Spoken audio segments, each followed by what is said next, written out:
பிளேஸ்ல போடுவோம். உட்கார்ந்து சொல்றீங்களா?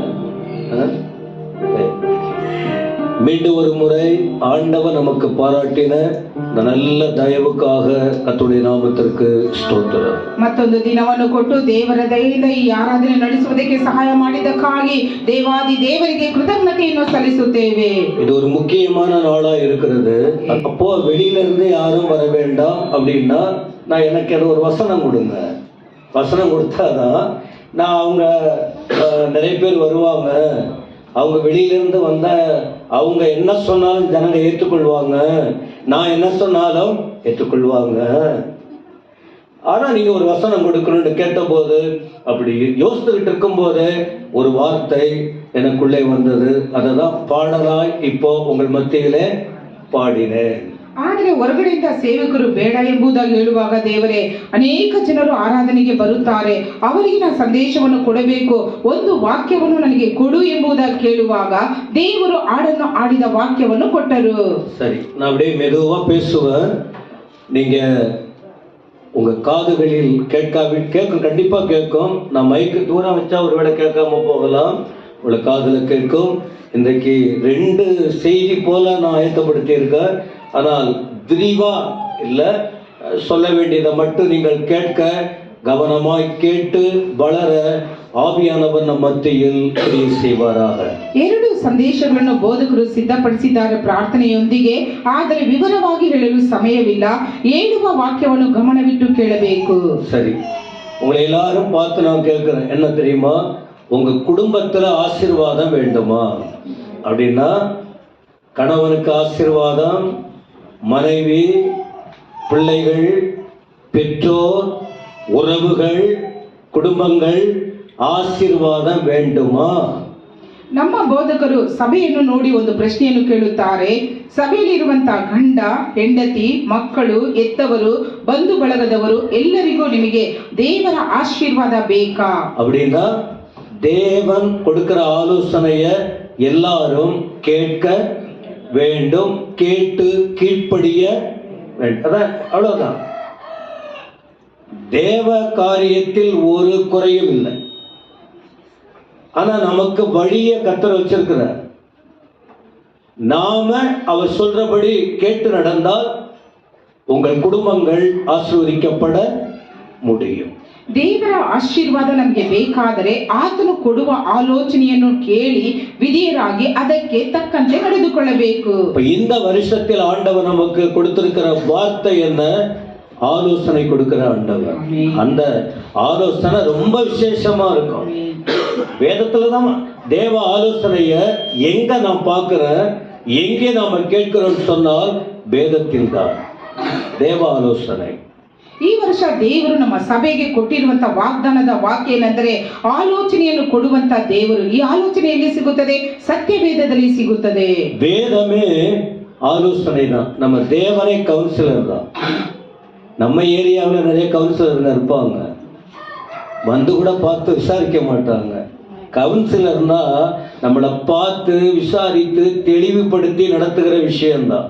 அப்ப இந்த கவுன்சிலர் இவர் வித்தியாசமானவர். ஆமென். அதனால இந்த இன்னைக்கு அதை குறித்து தான் பார்க்க போகிறோம். ಆದರೆ ನಮ್ಮ ದೇವರೇ ಆಲೋಚನೆಯನ್ನು ಕೊಡುವಂತ ದೇವರು. ಅದು ಯಾವ ರೀತಿ ಅಂದ್ರೆ ದೇವರ ವಾಕ್ಯದ ಮುಖಾಂತರವಾಗಿ. ಲೋಕದಲ್ಲಿ ಇರುವಂತಹ ಕೌನ್ಸಿಲರ್ ನಮಗೆ ಕೌನ್ಸಿಲಿಂಗ್ ಕೊಡುವುದಿಲ್ಲ, ಆದರೆ ದೇವಾದಿ ದೇವರು ನಮಗೆ ವಾಕ್ಯದ ಮುಖಾಂತರವಾಗಿ ಕೊಡುತ್ತಾರೆ. இப்ப நம்ம காலையில வந்திருக்கிறோமா, ராத்திரில வந்திருக்கிறோமா? சொல்லுங்க. எப்போ? அப்ப காலையில தூங்குங்க. தூங்குவதற்கு இரவு, பகலில் விழிப்பு. அதனால எந்த புறா கண்டு போல அப்படியே மூடி மூடி அப்படியே அந்த இதெல்லாம் வச்சுக்காதீங்க யாரும். விழிப்பா கண்களை மூடி கர்த்தருடைய வார்த்தைய கேளுங்க. ஏன்னா கர்த்தருடைய வார்த்தை ரொம்ப முக்கியம். ರಾತ್ರಿಯಲ್ಲಿ ನಾವು ನಿದ್ದೆ ಮಾಡುತ್ತೇವೆ, ಆದರೆ ಹಗಲಿನಲ್ಲಿ ಎಚ್ಚರಿಕೆಯಿಂದ ಇರಬೇಕು. ದೇವರ ವಾಕ್ಯಗಳನ್ನು ಕೇಳುವಾಗ ಎಲ್ಲರೂ ಎಚ್ಚರಿಕೆಯಿಂದ ಕೇಳಿರಿ. 1ஆம் தேதி மாலை யோபை குறித்து பார்த்தோம். ஒரு நபரை குறித்து 42 அதிகாரத்தையும் அந்த நேரத்துக்குள்ள சில குறிப்பிட்ட 4 காரியங்கள். யோபுக்கு தேவன் கொடுத்த ஆலோசனை, இரட்டத்தனையான 2 மடங்கு ஆசீர்வாதம் பெற யோபை எப்படி ஆயத்தப்படுத்தினார் என்று பார்த்தோம். ಜನವರಿ 1ನೇ ತಾರೀಕು ಸಂಜೆ ಆರಾಧನೆಯಲ್ಲಿ ನಮ್ಮ ಬೋಧಕರು ಯೋಬನನ್ನು ಕುರಿತು ದೇವರ ವಾಕ್ಯವನ್ನು ಹೇಳಿದರು. 1ರಿಂದ 42 ಅಧ್ಯಾಯಗಳಿವೆ. ಅದರಲ್ಲಿ 44 ಸೂಚನೆಗಳನ್ನು ಹೇಳಿದರು. 2ರಷ್ಟು ಆಶೀರ್ವಾದ ಯಾವ ರೀತಿ ಬಂತು ಎಂಬುದಾಗಿ. நேற்று KGFல போயிட்டு ஒரு ஜெபக்குழுல பேசினேன். அங்க ஆகாருக்கு ஆண்டவர் கொடுத்த ஆலோசனை அது அப்புறம் பேசுவோம். இங்க வாய்ப்பு வரும்போது பெண்மணிகளுக்கு அதை நாம பேசுவோம். சொல்ற வார்த்தையை கேட்கணும். ஆலோசனைனா என்ன தெரியுமா? ஆண்டவர் சொல்லி கொடுக்கிற வசனத்தை கேட்டு அப்படியே நடக்கணும், வாழ்க்கை மாறணும். அதான் விசேஷம். 2023 சனி என்க தொலையணும் சொல்லிக்கிட்டே இருக்கிறேன். ஏன் அந்த வார்த்தை உச்சரிக்கிறேன்னா, உங்களை பயமுறுத்துற காரியம், உங்களை பலவீனப்படுத்துற காரியம், உங்களை பாவம் செய்கிற வைக்கிற காரியம், ரொம்ப டென்ஷன் வருகிற காரியம் அதெல்லாம் ஒழியணும். இந்த புது வருஷத்துல அதுக்குதான் ஆண்டவர் நல்ல ஆலோசனையை கொடுத்து நல்ல கர்த்தருக்காக வளர அவர் நமக்கு கற்றுக் கொடுக்க போகிறார். ನಿನ್ನೆ ದಿನದಲ್ಲಿ KGF ಪಟ್ಟಣದಲ್ಲಿ ನಮ್ಮ ಬೋಧಕರು ಆಹಾರವನ್ನು ಕುರಿತು ಸಂದೇಶವನ್ನು ನೀಡಿದರು. ನಮ್ಮ ಸಭೆಯಲ್ಲಿ ಹೆಣ್ಣು ಮಕ್ಕಳ ಕೂಟದಲ್ಲಿ ಅವರು ಹೇಳಲಿದ್ದಾರೆ ದೇವರ ಆಶೀರ್ವಾದವನ್ನು. ನಾವು 2023ನೇ ವರ್ಷದ ಹಳೆಯ ಸ್ವಭಾವಗಳನ್ನು ಬಿಟ್ಟು ಬಿಡಬೇಕು. ಭಯವನ್ನು ತೆಗೆದುಕೊಳ್ಳುವುದು, ಅನೇಕ ಚಿಂತೆ ಕಾರ್ಯಗಳಲ್ಲಿ ಇಟ್ಟುಕೊಳ್ಳುವುದು, ಸಂದೇಹಗಳನ್ನು ಇಟ್ಟುಕೊಳ್ಳುವುದು, ಬಲಹೀನತೆಯಲ್ಲಿ ಇರುವುದು, ಇದನ್ನೆಲ್ಲವನ್ನು ಬಿಟ್ಟು ದೇವರು ಕೊಡುವ ಆಲೋಚನೆಯಂತೆ ನಡೆಯಬೇಕು.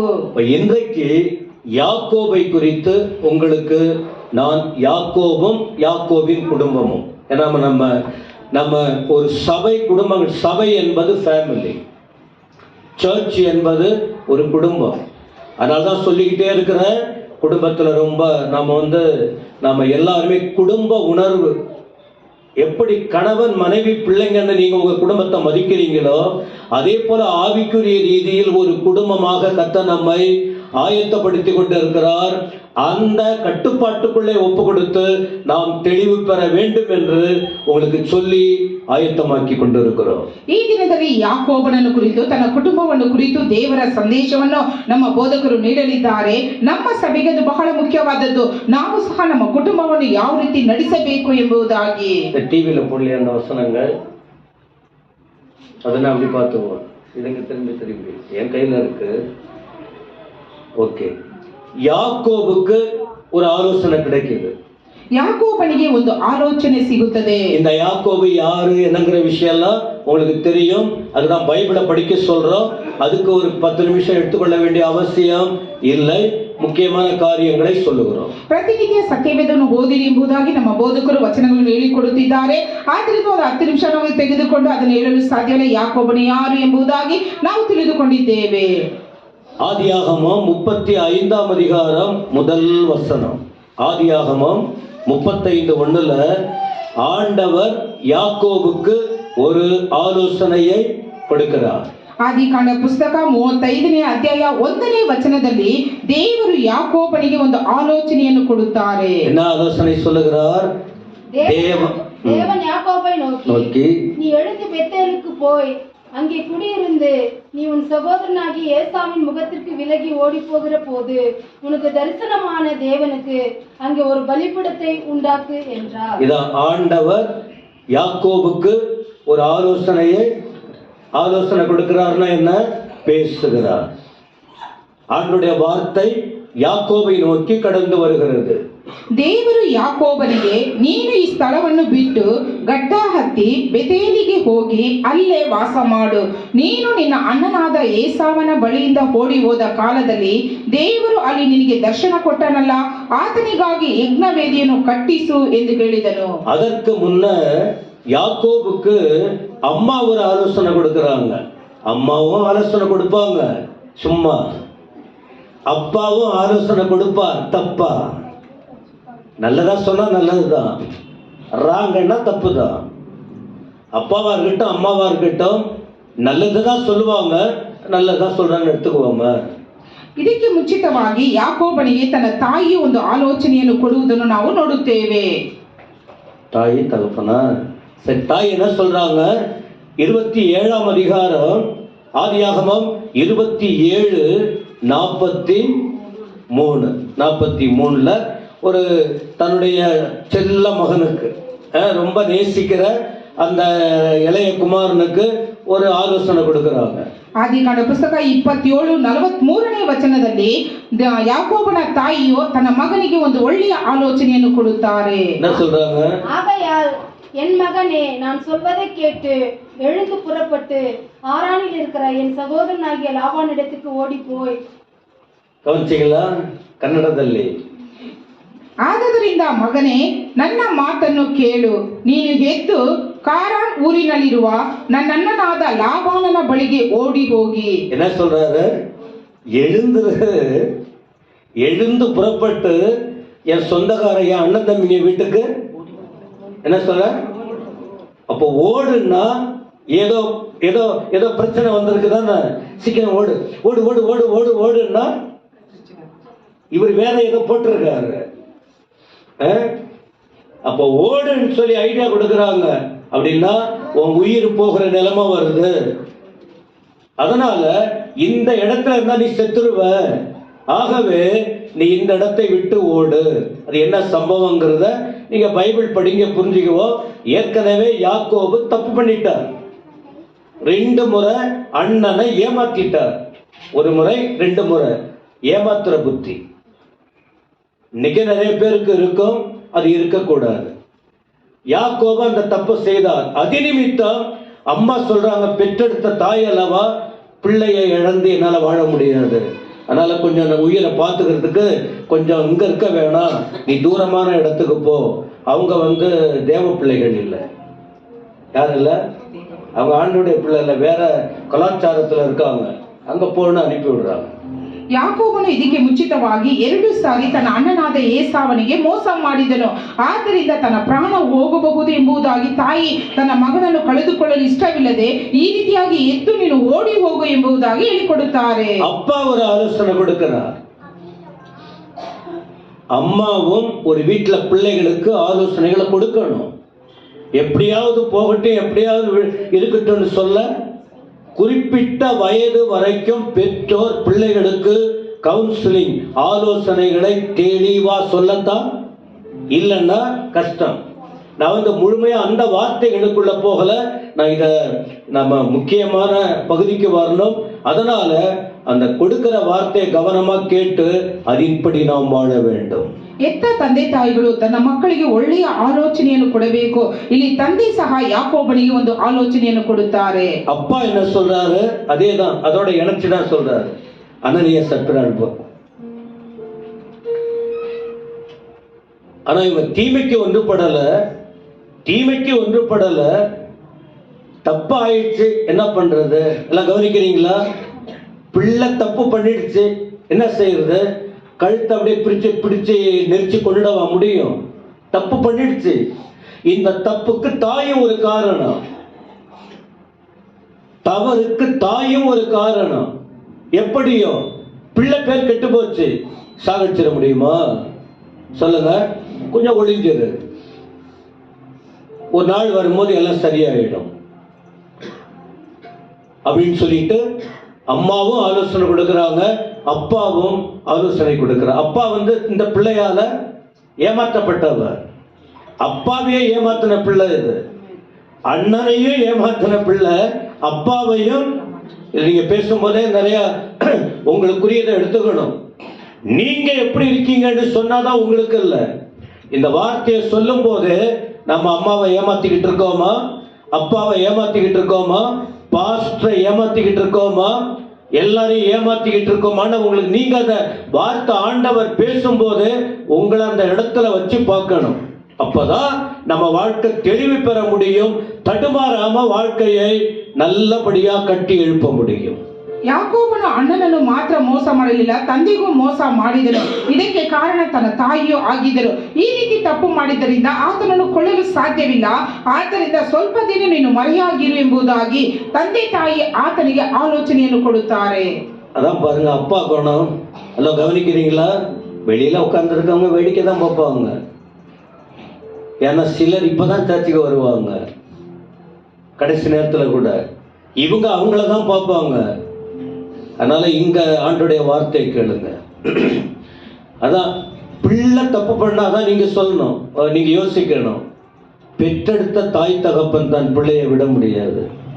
தப்பு ஆயிடுச்சு, இன்னைக்கு தப்பு பண்ணிட்டான் அவன், நாளைக்கு திருந்துவான். ஒரு இடைவெளி தேவை. நம்ம பைபிள்ல அதுதான் இருக்கு. இதை தான் ஃபாலோ பண்ணணும். தப்பு பண்ணிட்டான், திருந்ததுக்கு வாய்ப்பு கொடுக்கணும். அப்ப அதனால அந்த இடத்துல தாயும் ஆலோசனை சொல்றாங்க, நீ போயிட்டு எங்க உடன்பிறப்பு வீட்டுக்கு போன்னு. அப்பாவும், அப்பா ஏமாற்றப்பட்டவனா, இவனால ஏமாற்றப்பட்டவனா இருந்தாலும் அடுத்த பகுதி பாருங்க 28ல அவனை கூப்பிட்டு சொல்றாரு. 2ஆம் வசனம் பாருங்க. சரி, முதல் வசனம் படிங்களா.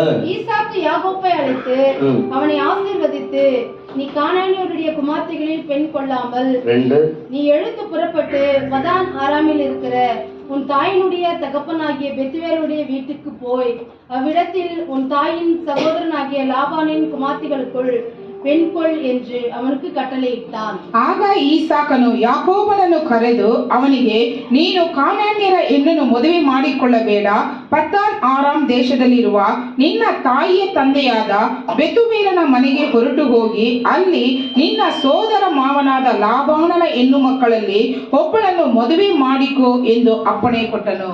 இந்த இரண்டாவது பிள்ளை தப்பு பண்ணிடுச்சுன்னு தெரிஞ்ச பிறகு ஏன் அவங்களை உற்சாகப்படுத்தி நீ தூரம் போன அனுப்புறாங்கன்னு சொன்னால், பெரிய பிள்ளை இதை விட மோசமான தப்பு பண்ணிடுச்சு. பெரிய பிள்ளை யாரு? ஏசா. அவன் செய்தது அப்பா அம்மாவுக்கு மனசு ரொம்ப, பிள்ளைகள் பெற்றோருக்கு நோவு உருவாக்க கூடாது. அல்ல, கவனிக்கிறீங்களா? பெற்றோரை தலைகுனிய வைக்க, பெற்றோரை அழ வைக்க, பெற்றோருக்கு வலியை கொடுக்கிற அளவுக்கு பிள்ளைகள் மாறிவிட, குழந்தையா இருக்கும் போது விளையாடலாம், புத்தி தெளிந்த பிறகு பெற்றோர் மனதை சந்தோஷப்படுத்துகிற பிள்ளைகளா இருக்க வேண்டும். அல்லேலூயா சொல்லுங்க. ஆமா, இப்ப செய்தி வருதா? புரிந்து உங்களை நீங்க எந்த இடத்துல இருக்கிறீங்க, உங்களுக்காக வார்த்தைகளை எனக்கு தான் சொல்லி எடுத்துக்கொள்ள வேண்டும். ಮಕ್ಕಳು ತನ್ನ ತಂದೆ ತಾಯಿಗಳನ್ನು ಘನಪಡಿಸಬೇಕು, ಅವರಿಗೆ ಬೇಸರವನ್ನು ಕೊಡಬಾರದು. ಯಾಕೆಂದ್ರೆ ಒಳ್ಳೆಯ ಆಲೋಚನೆಗಳನ್ನು ಹೇಳಿಕೊಡುವಂತ ತಂದೆ ತಾಯಿಯ ಮಾತಿಗೆ ವಿಧೇಯರಾಗಿರಬೇಕು. ಇಲ್ಲಿ ನೋಡುವಾಗ ಈಸಾಕನ ಮಗನಾದ ದೊಡ್ಡವನು ಏಸಾ ಅನೇಕ ತಪ್ಪುಗಳನ್ನು ಮಾಡಿದ್ದರಿಂದ ಅವರಿಗೆ ಬೇಸರವಾಯಿತು. நான் கொஞ்சம் அப்படியே பேசும்போது முழு விவரத்தை சொன்னா நேரம் போயிடும். அதனால அந்த மெயின் லைன் அதுல மட்டும் வர. இப்போ 2 பேருடைய ஆலோசனை நீங்க கேட்டீங்க. தாயின் ஆலோசனை மகனுக்கு, தகப்பனின் ஆலோசனை மகனுக்கு. ಈಗ 2 ಆಲೋಚನೆ ನಾವು ಕೇಳಿದ್ದೇವೆ, ತಾಯಿಯ ಆಲೋಚನೆ ಮತ್ತು ತಂದೆಯ ಆಲೋಚನೆ. அப்ப நீங்க இங்க அப்பா அம்மா இருக்கீங்களா? அப்பா அம்மா இருக்கீங்களா? பிள்ளைகள் தப்பு பண்ணா என்கரேஜ் பண்ணக்கூடாது, அவங்களை உற்சாகப்படுத்த கூடாது. ஆனால் அவர்கள் குறைகளை சுட்டிக்காட்டி, இனி தவறு சொல்லுங்க, அவ்வளவுதான், இனி தவறு செய்யாதுன்னு சொல்லணும். இது பெற்றோருடைய, அதை நாம அதை சொன்னால் தான் சொல்ல வேண்டிய கடமை. ஆனா அதே நேரத்தில் அவர்களுக்கு இனி உனக்கு சாப்பாடு இல்லை, இனி உனக்கு வீடு இல்லை, இனி உனக்கு பாதுகாப்பு இல்லைன்னு சொல்ல அந்த பிள்ளை எங்க போகும்? குடிகாரனா மாறுவான், கொள்ளைக்காரனா மாறுவான். அவன் அங்கங்க போய் சுத்தி கடைசியில் உன் குடும்பத்தின் பேரை கெடுத்துருவான். குறைகளையும் சுட்டி காட்ட வேண்டும், அதே நேரத்தில் அவளுக்கு பாதுகாப்பும் கொடுக்க வேண்டும். நீங்க பெற்றோராய் இருந்தால் அந்த பாதையில் கடந்து போனால் இந்த யாக்கோபு, இந்த ரெபேக்காளுடைய தன்மை எப்படி இருந்திருக்கும் யோசித்து உங்கள் குடும்பத்தை நீங்கள் தெளிவாய் நடத்த முடியும். ஆமென் சொல்லுங்க. நான் அப்படிதான் வேதத்தின் கண்ணோட்டத்தோடு தான் எதையும் பார்க்கிறேன், பிரச்சனைகளை டீல் பண்ணுகிறோம். ಇಲ್ಲಿ ತಂದೆ ತಾಯಿಗಳು ನಾವಿದ್ದೇವೆ. ನಮ್ಮ ಮಕ್ಕಳು ಒಂದು ವೇಳೆ ತಪ್ಪು ಮಾಡುವಾಗ ಅವರನ್ನು ಮನೆಯಿಂದ ಹೊರಗಡೆ ಓಡಿಸುವುದು, ಬಟ್ಟೆ ಕೊಡಲ್ಲ, ಊಟ ಕೊಡದೆ ಅವರನ್ನು ಓಡಿಸುವಾಗ ಅವರು ಕುಡುಕರಾಗಿ ಮಾರ್ಪಡುತ್ತಾರೆ, ಕಳ್ಳರಾಗಿ ಮಾರ್ಪಡುತ್ತಾರೆ, ವ್ಯಭಿಚಾರ ಮಾಡುವವರಾಗಿರುತ್ತಾರೆ, ನಮಗೆ ಅವಮಾನವನ್ನು ತರುವಂತವರಾಗಿರುತ್ತಾರೆ. ಆದ್ದರಿಂದ ಅವರು ತಪ್ಪು ಮಾಡುವಾಗ ಆ ತಪ್ಪನ್ನು ಅವರಿಗೆ ತಿದ್ದುಪಡಿಸಬೇಕು, ಆಗ ಅವರು ತನ್ನ ತಪ್ಪನ್ನು ತಿದ್ದಿಕೊಳ್ಳುತ್ತಾರೆ. சரி, மனுஷனும் ஆலோசனை கொடுக்கணும், பாதிப்பு வராம. ஆனால் தேவன் கொடுக்கிற ஆலோசனை நீங்க பாருங்க, இதுதான் முக்கியம். தெய்வீக ஆலோசனை நீங்க பாருங்க, இது நமக்கு அவசியமான ஒன்று. ಮನುಷ್ಯರು ಆಲೋಚನೆ ಕೊಡುವುದು ಮುಖ್ಯ, ಆದರೆ ದೇವರು ಕೊಡುವಂತ ಆಲೋಚನೆಯನ್ನು ನೋಡಿರಿ. என்ன ஆலோசனை தெரியுமா? 35:1 ஆதியாகமம் 35:1. இப்பதான் நம்ம அந்த உள்ளான அந்த பொருள் நேற்று பட்சம் பாருங்க, பொருளுரை, முகவுரை, பொருளுரை. அப்ப இது வரைக்கும் நம்ம என்ன பண்ணியிருக்கிறோம்? இன்ட்ரோடக்ஷன், அதை உங்களுக்கு சொல்லி கொடுத்துருக்கிறோம். இப்பதான் நாம உள்ள போகிறோம். இப்ப நீங்க இன்னும் கவனமாய் கேட்க வேண்டும். ஏன்னா இது நாம இப்ப 2-3 பேர் கூடி இருக்கிற இடத்துல ஆண்டவர் இருக்கிறார். நாம இங்க நிறைய பேர் கூடி இருக்கிறோம். நம்மை படைத்த தேவன் இந்த இடத்தில் இறங்கி வந்திருக்கிறார். வெளியே இருக்க, உள்ள இருக்க சொல்லாதீங்க. வெளியே இருக்கிறவங்க கையை வைத்து சொல்ல முடியுமா? கையை மட்டும் அப்படியே உயர்த்துங்க. கை சின்னத்துக்கு ஓட்டு போடுங்க. சத்தமா பேர் சொல்லுங்க. நீங்க பின்னால போங்க.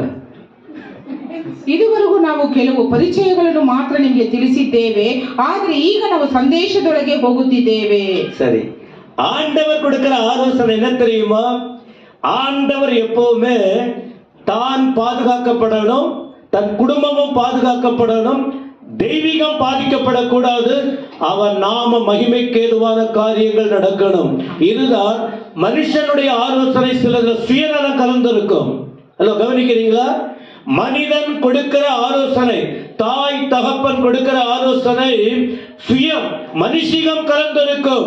ஆனால் நம்மை படைத்த தேவன் கொடுக்கிற ஆலோசனையோ அங்கே சுயநலம் இல்லை, அங்கே தெய்வீகம் நிறைந்திருக்கும். இது யாரையுமே பாதிக்காத ஒன்றாய் காணப்படும். எத்தனை பேர் இந்த வார்த்தையை ஏற்றுக்கொள்றீங்க?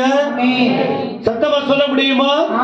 மனுஷீக ஆலோசனையில் குறைபாடுகள் வரலாம், ஆனால் என் தேவாதி தேவன் கொடுக்கிற ஆலோசனை யாரையும் பாதிக்காது. அதுல தெய்வீக முழுமை இருக்கும், அதிலே ஒரு மன மகிழ்ச்சி ಕಾಣಪಡು.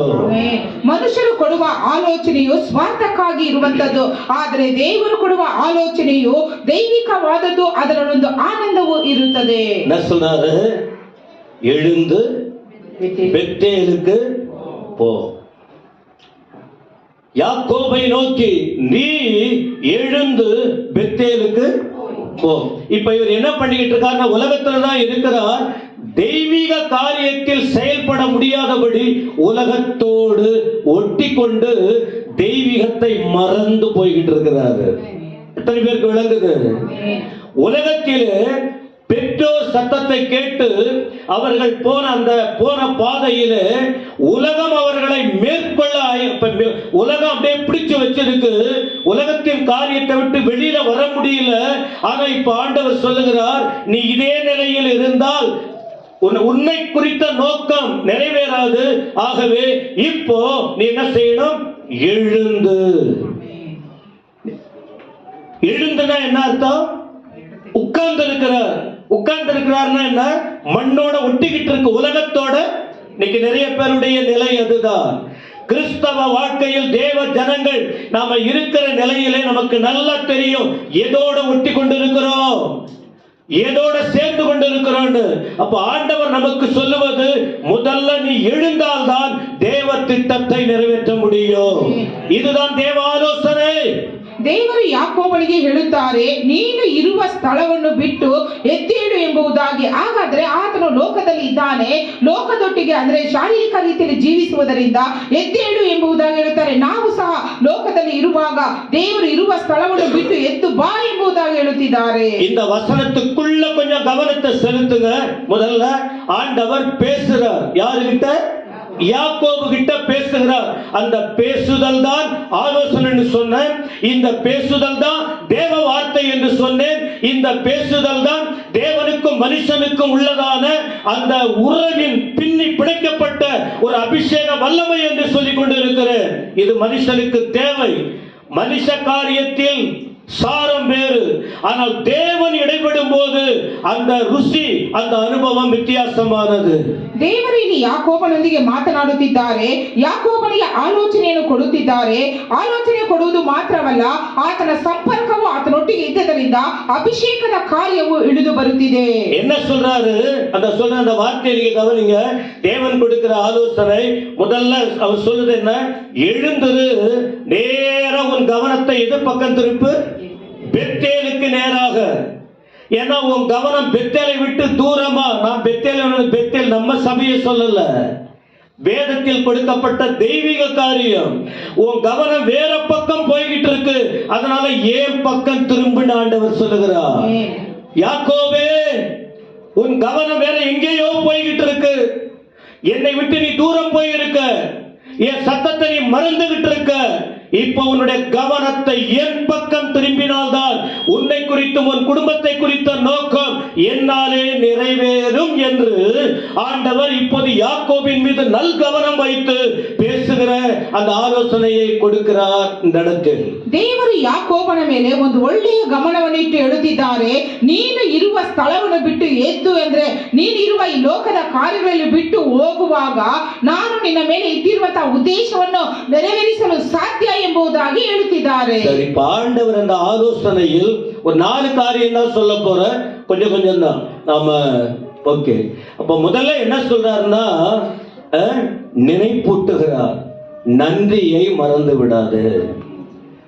நான் செய்த நல்லத உனக்கும் உன் குடும்பத்துக்கும் நான் செய்த நன்மையை மறந்துடாதீங்க, நன்றியை நினைங்க. கொஞ்சம் நினைச்சு பாரு.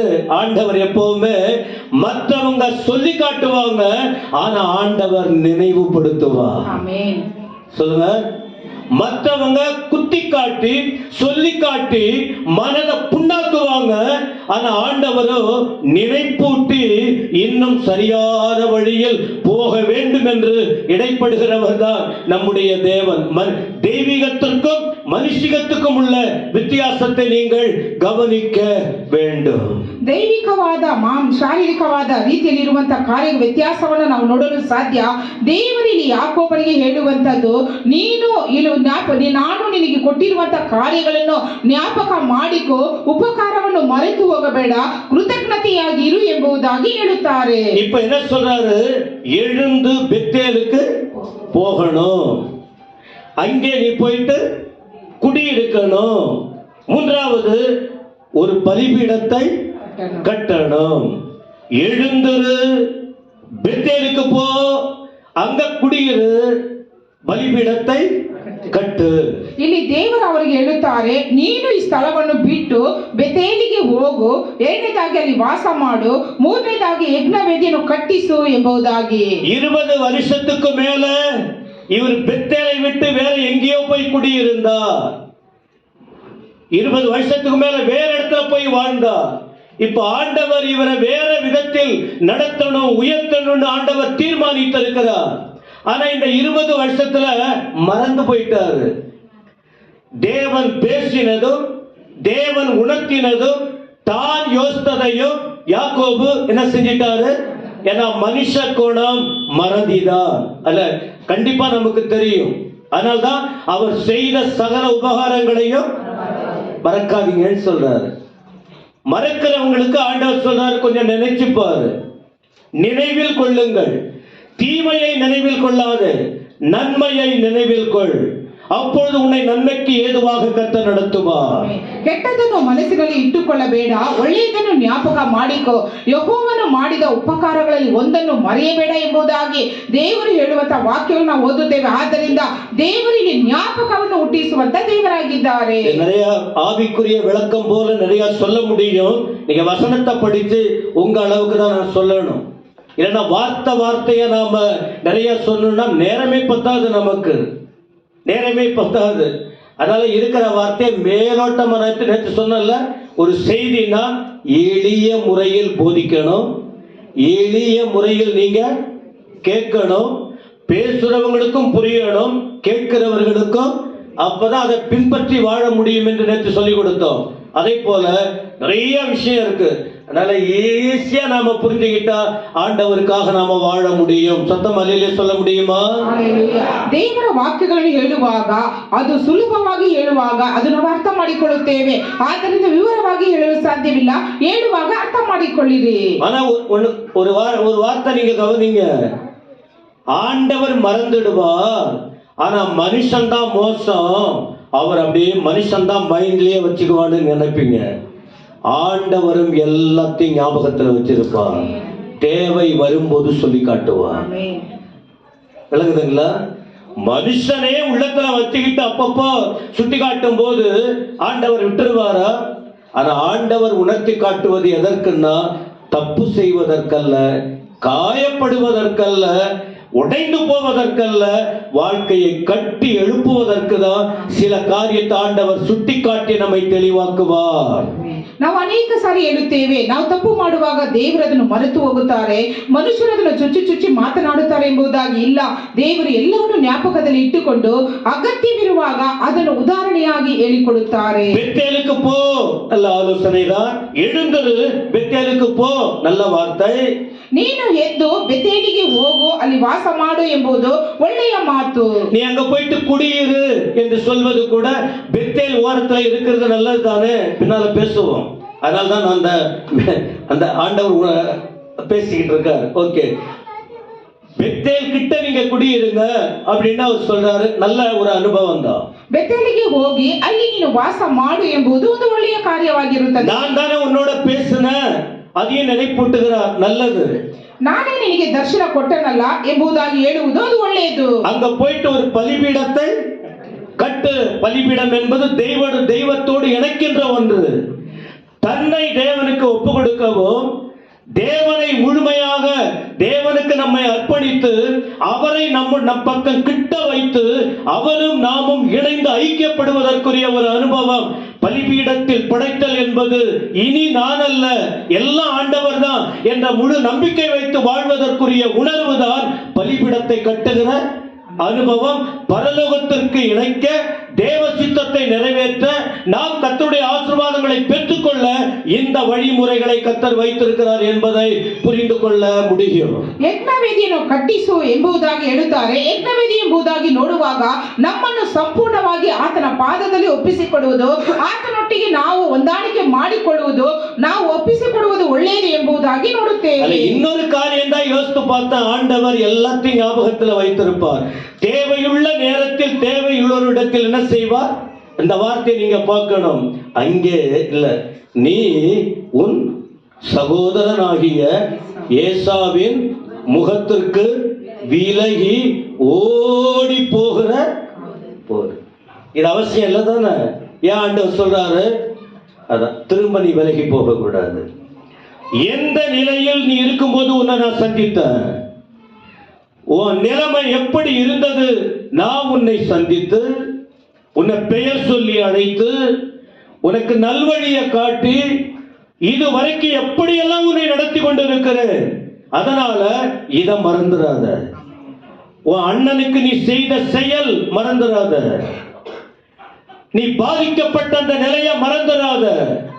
அப்படி இருந்தும் நான் உன்னை இதுவரைக்கும் நடத்தி கொண்டிருக்கிறேன் அப்படின்ட்டு ஆண்டவர் அதிகம் மறந்துடாத. தரிசனம், பெத்தேல், பலிபீடம், இதை மட்டும் இல்ல, உன் அண்ணனுக்கு முன்னாடி ஓடும்போது நீ அனாதையா இருந்திய, அனாதையாக அலைஞ்சிய, எந்த விதத்திலும் அப்பாவை விட்டு அம்மாவை விட்டு உறவுகளை பிரிந்து நீ தூரம் போனல்லவா, அந்த நேரத்தில் கூட நான் உன்னை எப்படி நடத்தின ஆண்டவர் சுட்டி காட்டுகிறார். எல்லாரும் யோசிக்கணும். ஒரு சபையிலே வளரும் போது வளர்ச்சி நமக்கு தேவை. ஒன் சைட பிடிச்சுக்கிட்டு நம்முடைய ஆவிக்குரிய வாழ்க்கை இருக்கக்கூடாது. ரெண்டு பக்கமும் நாம சிந்தித்து வாழ்ந்தால்தான் நாம வாழ்க்கை கெட்டு போகாம கர்த்தருடைய வழியில் தெளிவாக நடக்க முடியும். கண்ண முடி இருக்கிறவங்களா சொல்லுங்க. ಇಲ್ಲಿ ದೇವರು ಹೇಳುತ್ತಾರೆ, ಬೆತೇಲಿಗೆ ಹೋಗು, ವಾಸ ಮಾಡು, ನಾನು ನಿನಗೆ ದರ್ಶನ ಕೊಟ್ಟಿದ್ದೇನೆ, ಯಜ್ಞವೇದಿಯನ್ನು ಕಟ್ಟಿಸು ಎಂಬುದಾಗಿ. ಆದ್ರೆ ಒಂದು ಮುಖ್ಯವಾದ ವಾಕ್ಯವನ್ನು ಉಪಯೋಗ ಮಾಡುತ್ತಾರೆ, ನೀನು ನಿನ್ನ ಅಣ್ಣನಾದ ಏಸಾವನ ಬಳಿಯಿಂದ ಓಡಿ ಹೋದ ಕಾಲದಲ್ಲಿ ಎಂಬುದಾಗಿ. ಯಾಕೆಂದ್ರೆ ಆತನು ಬಿಟ್ಟು ಹೋದದ್ದು, ಅಲ್ಲಿ ಮಾಡಿದಂತ ಕಾರ್ಯಗಳು, ನಾನು ನಿನಗೆ ದರ್ಶನ ಕೊಟ್ಟೆ, ನಿನ್ನ ಹೆಸರನ್ನು ಬದಲಾಯಿಸಿದ್ದೇನೆ, ನಿನ್ನೊಂದಿಗೆ ನಾನು ಇದ್ದೇನೆ, ಅನೇಕ ಕಾರ್ಯಗಳನ್ನು ಮಾಡಿದ್ದೇನೆ, ನೀನು ನನ್ನನ್ನು ಮರೆತು ಹೋಗುತ್ತೀಯಾ ಎಂಬುದಾಗಿ ಜ್ಞಾಪಕ ಪಡಿಸುವಂತ ಕಾರ್ಯವನ್ನು ಹೇಳುತ್ತಾರೆ. ஆபத்து நாளிலே பதில் தந்தா கைதட்டி அதற்கு நன்றி சொல்வோம். ஆபத்து நாளிலே பதில் தந்தாரே அதற்கு நன்றி சொல்வோம். நடந்த பாதையெல்லாம் கூட வந்தாரே அதற்கு நன்றி சொல்வோம். ஐயா, நடந்த பாதையெல்லாம் கூட வந்தாரே அதற்கு நன்றி சொல்வோம். அப்பா தகப்பனே நன்றி நன்றி. அப்பா தகப்பனே நன்றி நன்றி. எழுந்து பெத்தேலுக்கு போம், அதுதானே தகப்பன் வீடு. நன்மைகள் பல செய்த நல்லவர் இயேசுவுக்கு நன்றி பாடல் பாடணும், துதி பலிபீடம் கட்டணும். எழுந்து பெத்தேலுக்கு போ.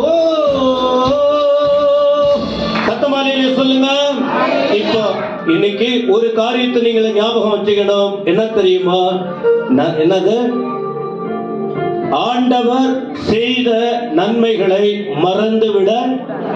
நீங்க மறந்தீங்கன்னா கர்த்தர் உங்களை உணர்த்திக்கிட்டு தான் இருப்பாரு. ದೇವರು ಮಾಡಿದ ಉಪಕಾರಗಳನ್ನು ನಾವು ಮರೆತು ಹೋಗಬಾರದು.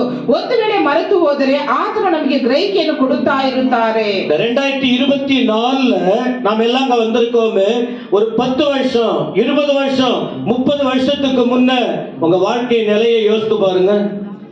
நான் நீங்க யோசித்து பாருங்க, யார் நடத்தினது? உங்களை யார் நடத்தி வந்தது? உனக்கு யார் உதவி செய்தது?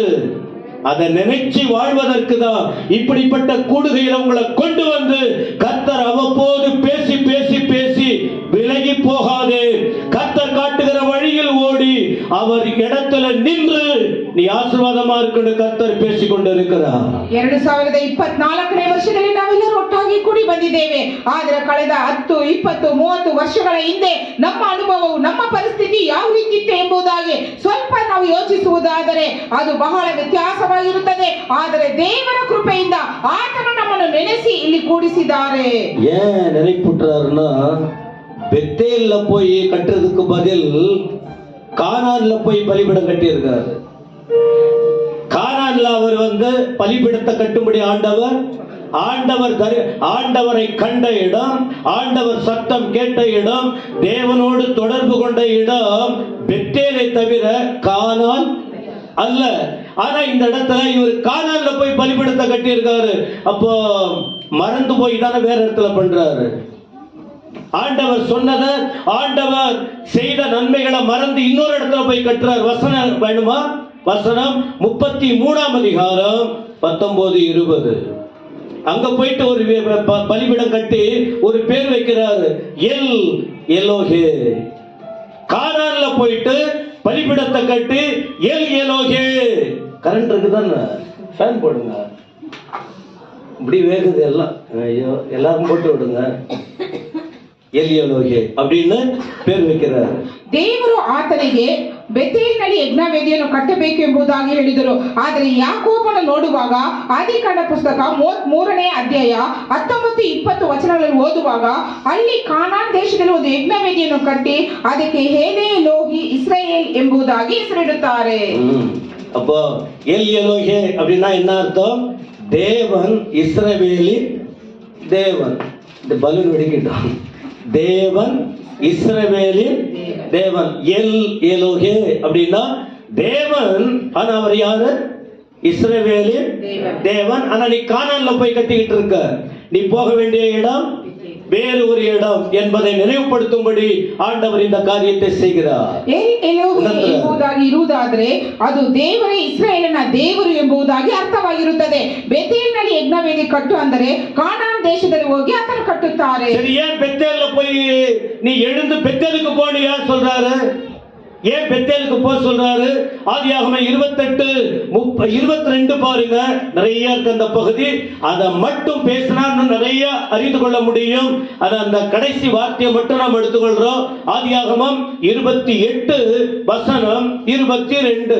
ಬೆತೇಲಿಗೆ ಹೋಗು ಎಂಬುದಾಗಿ ಯಾಕೆ ಹೇಳುತ್ತಾರೆ ಅಂದ್ರೆ ಆದಿಕಾಂಡ ಪುಸ್ತಕ 28:22 ವಚನದಲ್ಲಿ ಬರೆಯಲ್ಪಟ್ಟಿದೆ. கானான்ல யாக்கோபு ஆண்டவரை பார்க்கல, பெத்தேல்ல தான் இந்த ஆண்டவரை பார்த்தார் யாக்கோபு. ಆಮೆನ್. ಆದ್ರೆ ಯಾಕೋಬನು ಕಾನಾನ್ ದೇಶದಲ್ಲಿ ದೇವರನ್ನು ನೋಡಲಿಲ್ಲ, ಇಲ್ಲಿ ಒಂದು ಬೆತೇಲಿನಲ್ಲೇ ದೇವರನ್ನು ಆತನು ನೋಡಿದನು. பொருத்தனை செய்த இடம் கானானில் அல்ல, பெத்தேல்ல தான். அந்த போன உடனே அனாதையா அப்பா அம்மாவை விட்டு தனித்த நிலையில் போகும்போது அங்க உதவியாய் இருந்தது ஆண்டவர் தான், பேசினது ஆண்டவர் தான், திடப்படுத்தினது ஆண்டவர் தான், வாக்கு தத்தம் கொடுத்தது ஆண்டவர் தான், பெரிய நோக்கம் வச்சு ஆயத்தமாக்கி அனுப்பினது ஆண்டவர் தான். ஆனா இப்ப யாக்கோபு மறந்துட்டார். அதனால தான் ஞாபகப்படுத்தி பெத்தேலை நின கானான்ல ஏன் பலிபிட கட்ட நீ கட்டிட்டு போ. ஆனா நீ போக வேண்டிய இடம், நீ வாழ வேண்டிய இடம், நீ கட்ட வேண்டிய இடம், நீ இருக்க வேண்டிய இடம் பெத்தேல். சத்தமாமே. ಆತನು ಅನಾಥನಾಗಿ ತಂದೆ ತಾಯಿಯನ್ನು ಎಲ್ಲರನ್ನು ಬಿಟ್ಟು ಹೊರಗೆ ಹೋಗುವಾಗ ಅರಿಕೆ ಮಾಡಿಕೊಂಡದ್ದು ಕಾನಾನ್ ದೇಶವಲ್ಲ, ಬೆತ್ತೇಲ್ ದೇಶ. ಆದ್ದರಿಂದ ಆ ಬೆತ್ತೇಲ್ನಲ್ಲಿ ಯಜ್ಞವೇದಿಯನ್ನು ಕಟ್ಟು ಎಂಬುದಾಗಿ ಹೇಳಿದರು. ಆದ್ದರಿಂದ ಆತನ ಜ್ಞಾಪಕವನ್ನು ಹುಟ್ಟಿಸುವುದನ್ನು ನಾವು ನೋಡುತ್ತೇವೆ. பொருத்தனை பண்ணின ஆண்டவரை சொன்னாரு. யாரு? உன் வாய்தான் தானே சொன்ன. நான் போற இடமெல்லாம் என் கூடவே நீங்க வந்தீங்கன்னா, என்ன திரும்பி கொண்டு வந்தீங்கன்னா, இந்த இடத்துல நான் என்ன செய்வேன், என்னென்ன செய்யணுமோ எல்லாம் செய்யறேன். குறிப்பா நான் தசம பாகம். ஆண்டவர் கேட்கலையே, நன்றி பெருக்கினாலே யாக்கோபு நேரத்தில் சொல்லுகிறார். அப்ப சொல்லிட்டு 20 வருஷத்துக்கு மேல 28 வருஷம் கூட ஆயிடுச்சு. ஏன்னா அவர் கானான்ல இருந்து வந்து கானான்ல கூட ஒரு 8 வருஷம் இருந்திருக்க. அப்ப இந்த யாக்கோபு 28 வருஷம் கூட ஆன பிறகு இப்ப பெத்தேல மறந்துட்டார். அதனால்தான் ஆண்டவர் ஞாபகப்படுத்துகிறார். ಇಲ್ಲಿ ನೋಡುತ್ತೇವೆ, ಆತನು ಅಲ್ಲಿ ಹೋಗುವಾಗ ನೀನು ನನ್ನ ಸಂಗಡ ಇರುವುದಾದರೆ ನನ್ನ ಮಾರ್ಗಗಳನ್ನು ಸರಾಗ ಮಾಡಿ ನನಗೆ ಬೇಕಾದಂತೆ ಎಲ್ಲಾ ಕಾರ್ಯವನ್ನು ಕೊಟ್ಟು ಸುರಕ್ಷಿತವಾಗಿ ನನ್ನನ್ನು ಬರಮಾಡುವುದಾದರೆ ನನಗೆ ಸಿಗುವಂತೆ ಎಲ್ಲಾ ವಸ್ತುಗಳಲ್ಲಿಯೂ 10ರಲ್ಲಿ ಒಂದು ಪಾಲು ನಿನಗೆ ಕೊಡುತ್ತೇನೆ ಎಂಬುದಾಗಿ ಅರಿಕೆ ಮಾಡಿಕೊಳ್ಳುತ್ತಾರೆ. 16 வயசுல ஞானஸ்நானம் எடுத்தப்ப கர்த்தர் எனக்கு பேசினத இன்னைக்கு ஞாபகத்துல வைத்து ஓடிக்கொண்டிருக்கிறேன். ನಮ್ಮ ಬೋಧಕರು 16ನೇ ವಯಸ್ಸಿನಲ್ಲಿ ದೇವರವರೊಟ್ಟಿಗೆ ಮಾತನಾಡಿದ ವಿಷಯವನ್ನು ಈ ದಿನದಲ್ಲಿ ಸಹ ಅವರು ಯೋಚಿಸುತ್ತಾರೆ. 19 வயதில் ஆண்டவர் என்னோடு பேசின விஷயங்கள் இருக்கிறது. அதையும் மறந்துடாம முடிஞ்ச வரைக்கும் அந்த பாதையில் ஓடிக்கொண்டிருக்கிறேன். 19ನೇ ವಯಸ್ಸಿನಲ್ಲಿ ಸಹ ದೇವರವರೊಟ್ಟಿಗೆ ಮಾತನಾಡಿದ ಮಾತುಗಳನ್ನು ಮರೆತು ಹೋಗದೆ ಅದರಲ್ಲಿ ನೆಲೆಯಾಗಿ ಇದ್ದಾರೆ. 85ல 3 நாள் உபவாசம், தனித்து ஒரு இடத்துல 8 நாள், 3 நாள் ஒரு hostel, DMC home, Douglas memorial children's home, கேஜிஎஃப்ல தனியா அந்த ஆபீஸ் ரூம்ல ஜெபம் பண்ணிக்கிட்டு இருக்கோம். அப்ப ஆண்டவர் பேசினார். அந்த பேசின வார்த்தையின் அடிப்படையில் தான் இன்னைக்கு பங்கார்பேட்ல நான் வந்து இத்தனை 36 வருஷமா ஓடிக்கொண்டிருக்கிறேன். நிறைய பிரச்சனை என்னென்னவோ வருது, ஓட்டம் பிடிச்சிருக்கலாம். ஆனா கர்த்தர் ஞாபகத்தில் வச்சதுனாலதான் நான் உங்களை பார்த்து சொல்லுவேன், நீங்க எல்லாம் எதிர்த்தால் கூட என்ன ஒண்ணும் பண்ண முடியாதுன்னு சொல்றேன்னு. எதுக்கு தெரியுமா?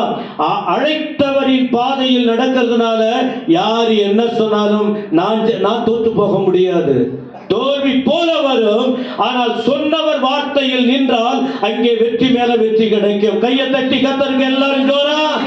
1985ರಲ್ಲಿ 8 ದಿನಗಳ ಕಾಲ ಉಪವಾಸ ಮಾಡುತ್ತಿರುವಾಗ, ಒಂದು ಕೊಠಡಿಯಲ್ಲಿ ಕುಳಿತು ಪ್ರಾರ್ಥನೆ ಮಾಡುತ್ತಿರುವಾಗ ದೇವರು ನಮ್ಮ ಬೋಧಕರೊಟ್ಟಿಗೆ ಮಾತನಾಡಿದರು. ಆ ಮಾತಿಗೆ ಕಿವಿ ಕೊಟ್ಟದರಿಂದ ಬಂಗಾರಪೇಟೆಯಲ್ಲಿ ಬಂದು ಸೇವೆ 36 ವರ್ಷಗಳಿಂದ ಸೇವೆ ಮಾಡುತ್ತಿದ್ದಾರೆ.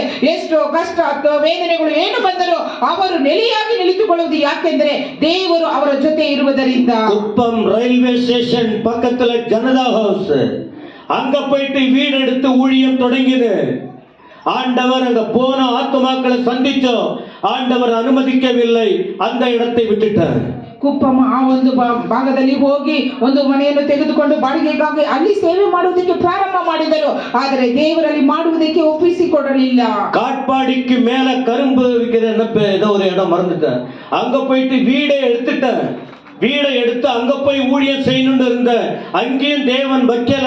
தேவன் வழி வேறு விதமா இருந்தது. ಕಾಟ್ಪಡಿ ಆ ಒಂದು ಜಾಗದಲ್ಲಿ ಸಹ ಮನೆಯನ್ನು ತೆಗೆದುಕೊಂಡಿರುವುದಕ್ಕೆ ಅಲ್ಲಿ ಹೋದರು. ಆದರೆ ದೇವರು ಅಲ್ಲಿ ಅವರನ್ನು ನೆಲೆಯಾಗಿ ಇಡಲಿಲ್ಲ. ஊர்ல நான் இருக்கும்போது பைபிள் ஸ்கூல் முடிச்சிட்டு வந்த பிறகு ஊழியத்தின் பாதையில் ஒரு குறிப்பிட்ட இடங்களை தேர்ந்தெடுக்கணும் என்று யோசிக்கும் போது சேத்தியா தோப்புங்கிற ஒரு இடம், காட்டுமன்னார் கோயில் பக்கத்துல ரூம் எடுத்து ஓட்ட இரும்பு பெட்டி, அதான் சென்னைக்கு போனாலும் ஓட்ட இரும்பு பெட்டி தான். எங்க போனாலும் கேஜிஎஃப் கூட அதான் தூக்கிட்டு வந்தாலும் எனக்கு தெரியல, இல்லைங்க அது வேற. அப்படி போய்கிட்டு இருந்தா ஓட்ட பெட்டி, ரெக்கார்டு பெட்டின்னு சொல்லுவாங்க, கேலி பண்ணுவாங்க. எங்க போற இடம்லாம் என்ன இருக்கும் தெரியுமா? பைபிள் ஸ்கூல்ல படிச்ச நோட்ஸ் இருக்கும். அந்த நோட்ஸ் இப்போ கீழே அடுக்கி போட்டு, இங்கல்ல மேல கீழே அடுக்கி போட்டிருக்கேன். அதை தொடவே இல்லை. கர்த்தருடைய நாமத்துக்கு ஸ்தோத்திரம். அங்க போயிட்டு ரூம் எடுத்து காசு வாடகை கொடுத்த அந்த நாட்கள்ல அங்க ஊழியம் செய்ய தொடங்கினேன். அங்க கூட தேவன் என்னை வைக்கவில்லை. ತಮಿಳುನಾಡಿನಲ್ಲಿ ಸಹ ನಮ್ಮ ಬೋಧಕರು ಇದ್ದಂತಹ ಸ್ಥಳದಲ್ಲಿ ಒಂದು ಮನೆಯನ್ನು ಬಾಡಿಗೆ ತೆಗೆದುಕೊಂಡು ಅಲ್ಲಿ ಸೇವೆ ಮಾಡುವುದಕ್ಕೆ ಪ್ರಾರಂಭ ಮಾಡಿದರು. ದೇವರು ಅಲ್ಲಿ ಸಹ ಅವರನ್ನು ಬಿಡಲಿಲ್ಲ. தேவன் நம்மளை இங்க வச்சிருக்காரு. ஜனங்கள் புரிந்து கொள்ளாம இருக்கலாம், ஜனங்களுக்கு தெளிவில்லாம இருக்கலாம். தரிசனம் உள்ளவனுக்கு தெரியும் எந்த வழி எந்த பாதையில் போய்கிட்டு இருக்காங்கன்னு. ஒரு தரிசனம், சிங்கப்பூர்ல என்ன கூப்பிட்டாங்க, நீங்க வந்துருங்க, எங்களுக்கு உங்களுக்கு சர்ச் கொடுக்கிறோம்னு. ஏன் அழைப்பு சிங்கப்பூர் இல்ல, என்னுடைய ஊழியம் கர்த்தர் வைத்த இடத்தில் நான் இருந்தால் தான் ஆசீர்வதிக்கப்பட முடியும். இதை நீங்க பேசும்போதே நீங்க புரிஞ்சுக்கணும். உங்களோட நீங்க எப்படி இருக்கீங்க? அலமோதுறீங்களா? மறந்துட்டீங்களா? கர்த்தருடைய அழைப்பை யோசிக்கலையா? என்ன நினைச்சுக்கிட்டு இருக்கீங்கிறத தேவனுக்குள்ள உங்கள் உறவு கானானா பெத்தேலா எங்க போய் கட்டிக்கிட்டு இருக்கீங்க? எதை கட்டணும் என்கிற தெளிவை ஆவியானவர் பேசுகிறது உண்மையானால் இந்த காலை நீங்கள் தெளிவு பெற்று கர்த்தருக்காக நிற்க முடியும். ನಮ್ಮ ಬೋಧಕರೊಟ್ಟಿಗೆ ದೇವರು ಆಗಾಗ ಮಾತನಾಡುತ್ತಿರುತ್ತಾರೆ, ನಿನ್ನನ್ನು ಕರೆದದ್ದು ಈ ಸ್ಥಳದಲ್ಲಿ ಸೇವೆ ಮಾಡುವುದಕ್ಕೆ ಎಂಬುದಾಗಿ. ಸಿಂಗಪೂರ್ನಲ್ಲಿ ಮತ್ತೆ ಅನೇಕ ಕಡೆಗಳಲ್ಲಿ ನಮ್ಮ ಬೋಧಕರನ್ನು ಕರೆದರು. ಆದರೆ ಅಲ್ಲೆಲ್ಲ ಸೇವೆ ಮಾಡುವುದಕ್ಕೆ ದೇವರು ಅನುಮತಿ ಕೊಟ್ಟಿಲ್ಲ. ಇಲ್ಲಿ ಸೇವೆ ಮಾಡುವುದಕ್ಕೆ ಅನುಮತಿ ಕೊಟ್ಟಿದ್ದಾರೆ. ನಾವು ಯೋಚಿಸಬೇಕು, ಯಾಕೆ ದೇವರು ನಮ್ಮನ್ನು ಕರೆದಿದ್ದಾರೆ, ಎಲ್ಲಿ ಸೇವೆ ಮಾಡಬೇಕು ಎಂಬುದಾಗಿ ಹೇಳಿದ್ದಾರೆ ಎಂಬುದಾಗಿ ಯೋಚಿಸುವವರಾಗಿರಬೇಕು. யாக்கோபுக்கு ஆண்டவர் நினைவுபடுத்துகிறார். ஒருவேளை இந்த செய்தி முழுமையா பேச முடியாது, அப்புறம் பேசிக்கலாம், ஒன்றும் பிரச்சனை இல்லையே. இப்ப நாம பேச போறோம் தானே. பிறகு நாம இப்ப கொடுக்கிற செய்தி கொஞ்சம் கேட்ட முழுமையான செய்தி என்னங்க, ஒரு குறிப்பு நம்ம காதுல விழுந்தாலே போதும், அதன்படி கர்த்தருக்காக வாழ்ந்தா போதும். 20, 30, 40 குறிப்புகள் நம்ம அப்படியே இதயத்துல வரணுங்கிற அவசியம் இல்லை. ஒரு வார்த்தை போதும் நம்முடைய வாழ்க்கை மாறுறதுக்கு. அப்ப இன்னைக்கு என்ன, எத்தனையோ காரியத்தை நாம் மறந்திருக்கிறோம், நாம மறந்திருக்கிறோம். கர்த்தர் நினைப்பூட்டுகிறார், உன்னை வச்ச இடம் எது, எங்க நீ போய்கிட்டு இருக்க, திசை மாறி போகும்போது சரியான பாதையை கொண்டு வருகிற ದೇವರು ಒಂದು ವಾಕ್ಯವನ್ನು ಕೊಟ್ಟರೆ ಅದು ನಮ್ಮ ಜೀವಿತವನ್ನು ಬದಲಾಯಿಸುವಂತದ್ದಾಗಿರಬೇಕು. ಈ ದಿನದಲ್ಲಿ ಕಲಿಸಿಕೊಡುವಂತಹ ವಾಕ್ಯ, ದೇವರು ಮಾಡಿದ ಉಪಕಾರಗಳನ್ನು ಮರೆತು ಹೋಗದೆ ಅದನ್ನು ನೆನಪಿಟ್ಟುಕೊಳ್ಳಬೇಕು ಎಂಬುದಾಗಿ. மறந்துட்டார் யாக்கோபுன்னு சொன்னார். நல்ல மனைவி, நல்ல பிள்ளைங்க, நல்ல எல்லா வசதியும் கிடைச்சிச்சு. அப்புறம் ஆண்டவருடைய வார்த்தையின் மேல கவனம் வைக்க வேண்டிய அவசியம் சொல்லுங்க. அன்னைக்கு சாப்பாடு இல்ல, அன்னைக்கு துணி இல்ல, அன்னைக்கு கோலும் கையும் ஒண்ணுமில்லாத போனது. இன்னைக்கு நிறைய ஆசீர்வாதம். கர்த்தரை நினைக்க வேண்டிய காரியம் சபை மக்கள் யோசிக்கணும். 20 வருஷத்துக்கு முன்ன நீங்க எப்படி இருந்தீங்க யோசிக்கணும். 10 வருஷத்துக்கு முன்ன நீங்க உங்க குடும்பம், பிள்ளைகள், உங்கள் வாழ்க்கை எவ்வளவு கடன் தொல்லை, எவ்வளவு கஷ்டம், எவ்வளவு பலவீனம், எவ்வளவு வியாதி, இன்றைக்கு கர்த்தர் எவ்வளவு உயர்த்தி வைத்திருக்கிறார் என்பதை யோசிக்கணும். இதை நீங்க யோசித்து வாழ்ந்தால் 2024 யாக்கோபை திசை திருப்பின ஆண்டவர் உங்களை திசை திருப்பி உங்களை உங்கள்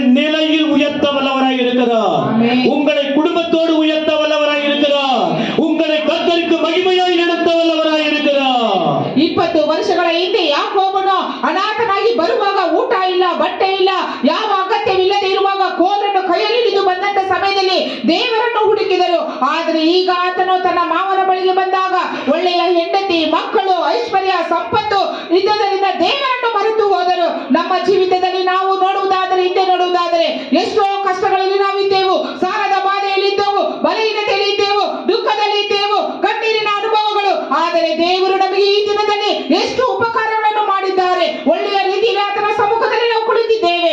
ಅದನ್ನು ಪ್ರತಿಯೊಬ್ಬೊಬ್ಬರು ஞாபகದಲ್ಲಿ இட்டுக்கொள்ளಬೇಕು. சிலர் சொல்றத கேட்டிருக்கிற, நீங்க என்ன வேணாலும் சொல்லுங்க, அந்த பிரதரை என்னால மறக்க முடியாது, அந்த சகோதரி என்னால மறக்க முடியாது. ஏன்? என் கஷ்டமான நேரத்துல எனக்கு துணி கொடுத்தாங்க, எனக்கு அரிசி கொடுத்தாங்க, அதை நினைக்கிறோம் பாருங்க. அப்ப அதை விட கர்த்தர் உங்களுக்கு உயிர் கொடுத்தாரு.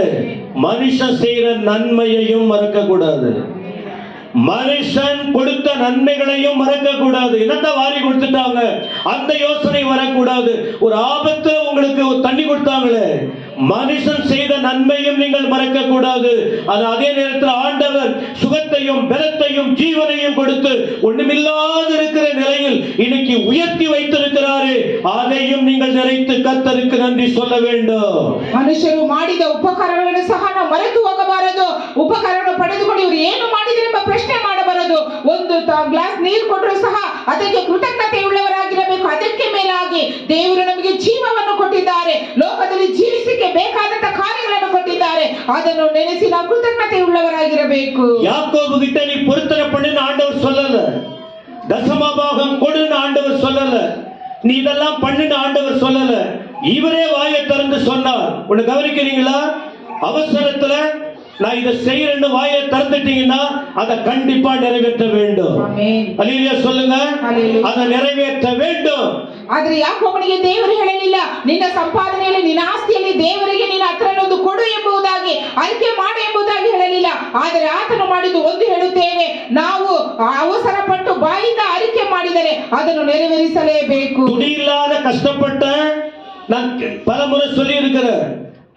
ஒரு ஷர்ட் கேட்டேன், கொடுக்கல.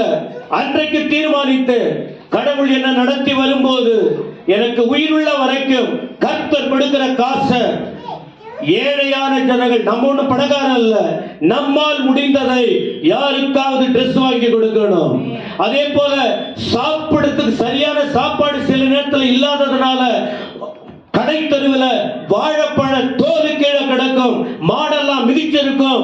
அத ஒரு பெரிய பழம் சொல்லுவாங்க, அந்த தோலை எடுத்து சாப்பிட்ட அனுபவம் உண்டு. பலாப்பழம் கட் பண்ணி தோல் போட்டிருப்பாங்க, அதுல சதை இருக்கும். யாராவது பார்க்கறாங்களான்னு பார்த்து அதை எடுத்து கடித்து சாப்பிட்ட பழக்கம். இதையெல்லாம் பார்த்ததுனாலதான் ஆண்டவரே, என்னை நீ உயர்த்தி வரும்போது நான் ஊழியங்களுக்கு உதவியா இருக்கணும். என்னால் முடிந்ததை, என்னை விட ஒரு 100 ரூபாய் இருக்கட்டும், 500 இருக்கட்டும், 1000 இருக்கட்டும், உங்க ஊழியத்தை செய்யணும். துணி வாங்கி கொடுக்கணும். ஜெயில போன, அடி வாங்கின, கஷ்டப்பட்ட, அப்ப யோசித்தேன். என்ன யோசனை? காவலில் உள்ள மக்களுக்கு, சிறையில் இருக்கிறவங்களுக்கு உதவி செய்யணும். அதனால்தான் இந்த ஊழியத்தை நான் செய்து கொண்டிருக்கிறேன். நீங்க ஏற்றுக்கொள்ள முடியும், ஏற்றுக்கொள்ளாம இருக்க முடியும். ஆனால் கர்த்தர் கொடுக்கிற உணர்வை விட்டு நான் விலகி போக முடியாது. ஏன் தெரியுமா? என்னை அழைத்த தேவனுக்கு நான் கணக்கு கொடுக்க வேண்டும். அதே போல நீங்களும் தனி தனி தனி தனி நபராக ஆண்டவர் உங்களை நடத்தி வந்த காரியங்களை நினைத்து நீங்களும் கர்த்தர் உங்களோட யாக்கோபோட பேசுற போல என்ன உணர்த்தி சொல்ல வைக்கிறார். நீங்களும் ஆண்டவருக்கு முன்னால நிக்கணும். மறந்துட்டீங்களா? எத்தனையோ விஷயத்தில் கர்த்தரை மறந்துட்டீங்களா? இன்னைக்கு நினைப்பூட்டுகிறார். நினைத்து வாழ்ந்தீங்கன்னா இந்த வருஷத்தில் ஒரு புதிய தொடக்கம், ஒரு புதிய மேன்மை, ஒரு புதிய ஆசீர்வாதத்தை தேவன் உங்களுக்கு கொடுப்பதற்கு வல்லவராய் இருக்கிறார். ನಮ್ಮ ಬೋಧಕರ ಆರಂಭದ ದಿನಗಳಲ್ಲಿ ನೋಡುವಾಗ ಒಂದು ಶರ್ಟ್ ಇಲ್ಲದೆ ಇದ್ದರು, ಸರಿಯಾದ ರೀತಿಯಲ್ಲಿ ಊಟ ಇಲ್ಲದೆ ಇದ್ದರು. ಆದರೆ ಅವರಿಗೆ ಆಗ ಅವರು ಒಂದು ಅರಿಕೆಯನ್ನು ಮಾಡಿಕೊಂಡರು, ನಾನು ದೇವರ ಸೇವೆಗಾಗಿ ಹೋಗುವಾಗ ನನ್ನ ಕೈಯಲ್ಲಾದಷ್ಟು ಮಟ್ಟಿಗೆ ಬಡವರಿಗೆ ಬಟ್ಟೆಗಳನ್ನು ತೆಗೆದುಕೊಡುತ್ತೇನೆ, ಆಹಾರವಿಲ್ಲದವರಿಗೆ ಆಹಾರವನ್ನು ಕೊಡುತ್ತೇನೆ, ಸೆರೆಮನೆಯಲ್ಲಿ ಇರುವವರಿಗೆ ಸಹಾಯ ಮಾಡುತ್ತೇನೆ. ಆ ದಿನವನ್ನು ಮರೆತು ಹೋಗದೆ ಇದುವರೆಗೂ ದೇವರು ಕೊಟ್ಟಂತ ಅನೇಕ ಕಾರ್ಯಗಳನ್ನು ನಾನು ಸೇವೆಗಾಗಿ ಒಪ್ಪಿಸಿಕೊಡುತ್ತಾ ಇದ್ದೇನೆ. ಜನರು ಅದನ್ನು ಅಂಗೀಕರಿಸದೆ ಹೋಗಲಿ, ದೇವರು ನನಗೆ ಕೊಟ್ಟಿರುವ ಗ್ರಹಿಕೆಯನ್ನು ನಾನು ಬಿಟ್ಟು ಬಿಡುವುದಿಲ್ಲ ಎಂಬುದಾಗಿ இப்படி பேசி வரும்போது உணர்ச்சி வசப்பட்டு அழுவதை போல ஆயிடும். ஆனா ஊழியக்காரர்கள் மேடையில் அழக்கூடாது.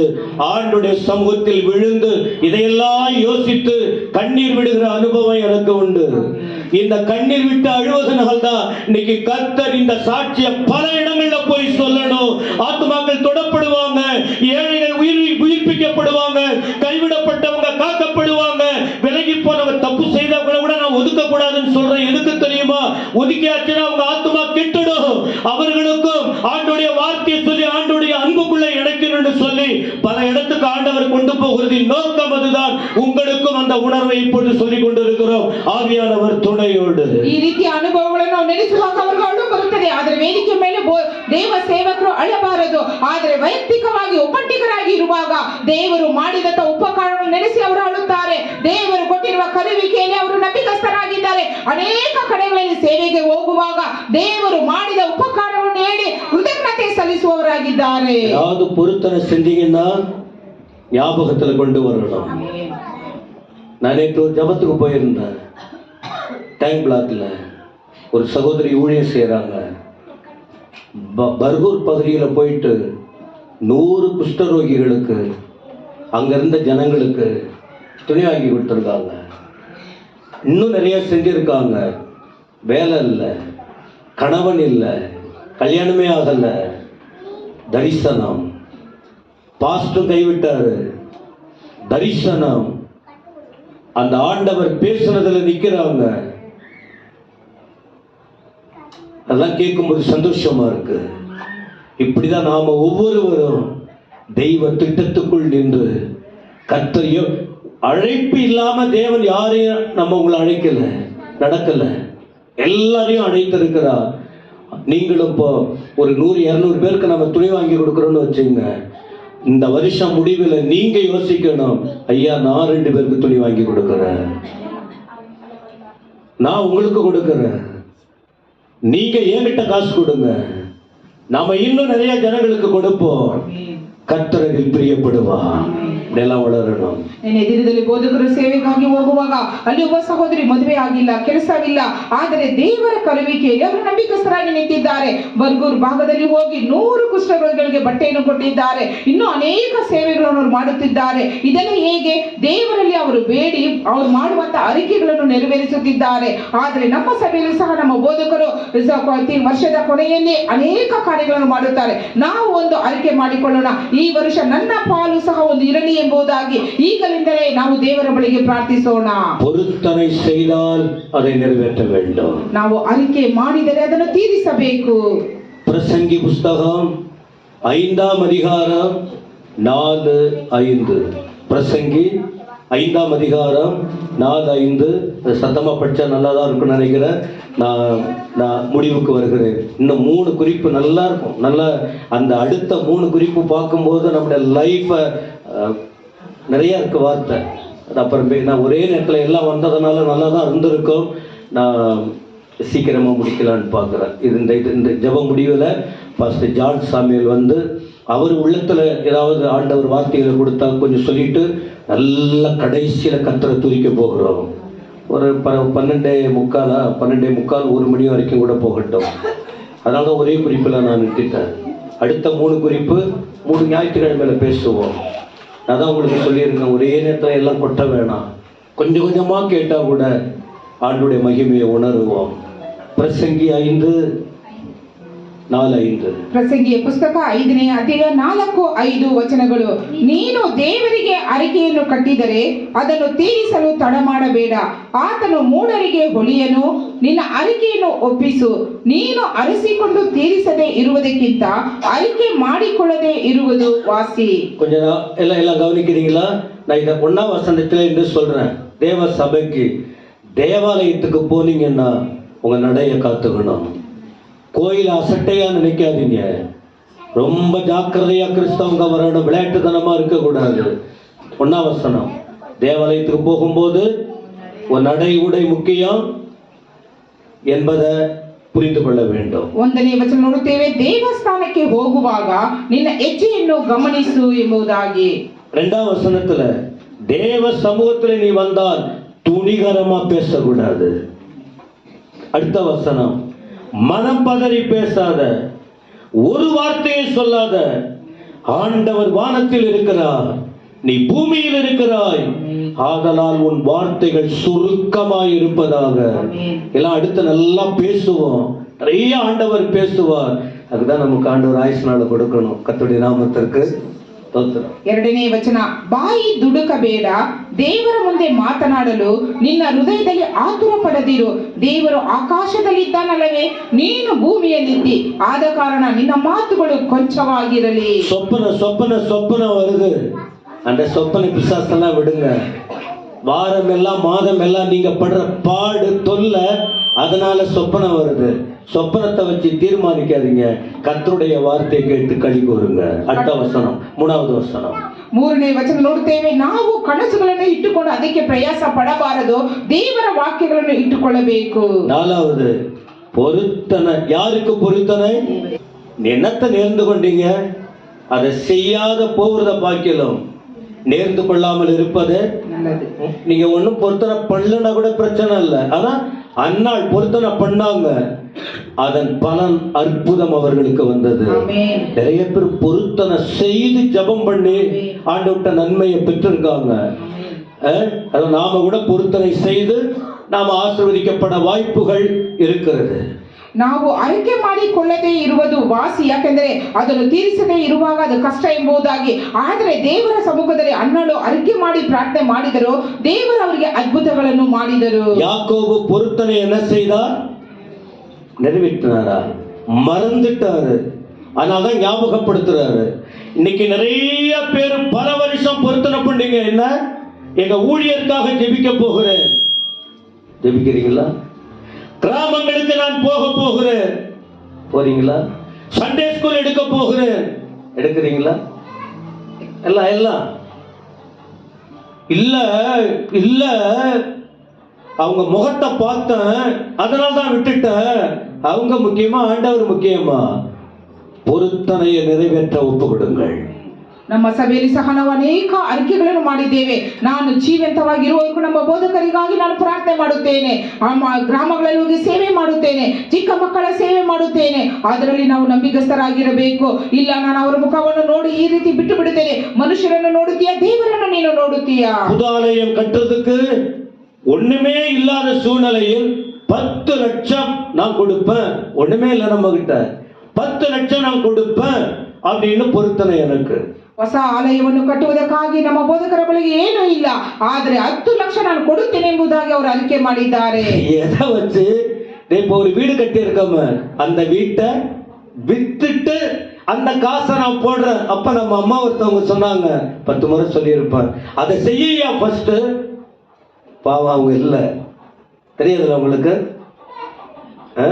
அப்படி சொன்னாங்க, சந்தோஷம்தான் அப்படின்னு. ஆனால் சூழ்நிலை அந்த இடத்துக்கு நான் வர வேண்டிய கட்டாயம் ஆயிடுச்சு, தள்ளப்பட்டோம்.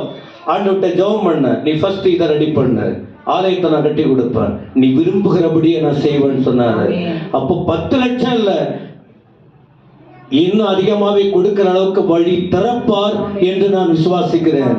ஆனால் பொருத்தனை பண்ணி இருக்கிற 10 லட்சம் எங்க இருக்குன்னு தெரியாது, ஆனா ரெடி பண்ணிக்கிட்டு இருக்கிற.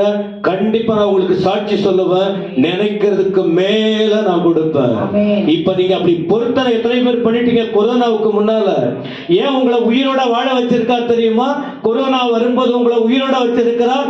பொருத்தனை செஞ்ச நீங்க பொருத்தனையை சொல்லுங்க, எல்லாரும் கையை வைக்கலாம், ஆமென் சொல்லுங்க. அல்லேலூயா.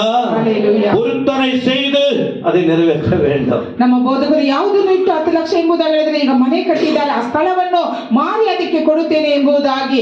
ಆದರೆ ಒಂದು ಸಮಸ್ಯೆ ಇರುವುದರಿಂದ ಅಲ್ಲಿ ಮನೆ ಕಟ್ಟಿಕೊಂಡು ಬಂದರು. ದೇವರವರು ಹೇಳಿದ್ದಾರೆ, ನಾನು ನಿನಗೆ ಆಲಯವನ್ನು ಕಟ್ಟಿ ಮುಗಿಸಿ ಕೊಡುತ್ತೇನೆ ಎಂಬುದಾಗಿ. ಅನೇಕ ಪ್ರಯಾಸಗಳು ನಮ್ಮ ಬೋಧಕರು ಮಾಡುತ್ತಿದ್ದಾರೆ, ಖಂಡಿತವಾಗಿಯೂ ಅದನ್ನು ನೆರವೇರಿಸುತ್ತಾರೆ. பெத்தேலுக்கு நீ போன்னு சொன்னால் தேவன் அங்க ஒரு நோக்கம் வச்சிருக்காரு. என்ன நோக்கம்? பெத்தேல தான் ஆண்டவரையே பார்த்துட்டாரு, இஷ்டத்துக்கு ஆண்டவரை புகழ்ந்துட்டாரு. இது வானத்தின் வாசல், இது கர்த்தரே இங்க இருக்கிறார். கல்ல வச்சாரு, என்ன வார்த்தாரு, என்னென்னவோ சொல்லிட்டு போயிட்டாரு. மறந்துட்டியப்பா, அதனால திரும்ப உன்னை கொண்டு வந்து உன்னை அந்த இடத்துல இருந்து உன்னை நான் ஆசீர்வதிக்க போகிறேன் சொல்லிட்டு தான் இப்ப ஞாபகப்படுத்துகிறார். ஏன்னா பெத்தேல் என்பது தேவனுடைய வீடு. பெத்தேல் என்ன?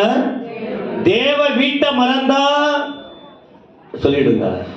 ಆದರೆ ಬೆತ್ತೇಲಿಗೆ ಹೋಗು ಎಂಬುದಾಗಿ ದೇವರು ಯಾಕೆ ಯಾಕೋಬನಿಗೆ ಹೇಳಿದರೆಂದರೆ 28ನೇ ವಚನದಲ್ಲಿ ಆತನು ಬೆತ್ತೇಲನು ಇದು ದೇವರ ಮನೆಯೇ ಹೊರತು ಬೇರೆಯಲ್ಲ, ಇದು ಪರಲೋಕದ ಬಾಗಿಲೆಲ್ಲ ಹೇಳಿದರು. ಆಗ ಒಂದು ಕಂಬವನ್ನು ನಿಲ್ಲಿಸಿ ಅದರ ತುದಿಯಲ್ಲಿ ಎಣ್ಣೆ ಹೊಯ್ದು ಈ ರೀತಿಯಾಗಿ ಬೆತ್ತೇಲ್ ಎಂಬ ಹೆಸರನ್ನು ಯಾಕೋಬನಲ್ಲಿ ಇಡುತ್ತಾರೆ, ಅರಿಕೆ ಮಾಡಿಕೊಳ್ಳುತ್ತಾರೆ. ಅದನ್ನೆಲ್ಲ ಮರೆತು ಹೋದದರಿಂದ ದೇವರು ಆತನಿಗೆ ನೆನಪು ಹುಟ್ಟಿಸುತ್ತಾರೆ. ಜನங்கள் ஆலயத்தை மறக்க கூடாது. ಜನರು ದೇವರ ಆಲಯವನ್ನು ಮರೆತು ಹೋಗಬಾರದು. ஆராதனையை மறக்க கூடாது. ಆರಾಧನೆಯನ್ನು ಮರೆತು ಹೋಗಬಾರದು. ஒரு வாரம் சுகவீனன்னு நீ போகலாம், ஆனா பல வாரம் நீங்கள் ஆராதனைக்கு வராவிட்டால் அதற்குரிய கஷ்டம் இருக்கு. அவ்வளவுதான். தேவ சபை முக்கியம், ஆராதனை முக்கியம், ஆலோசனை முக்கியம்.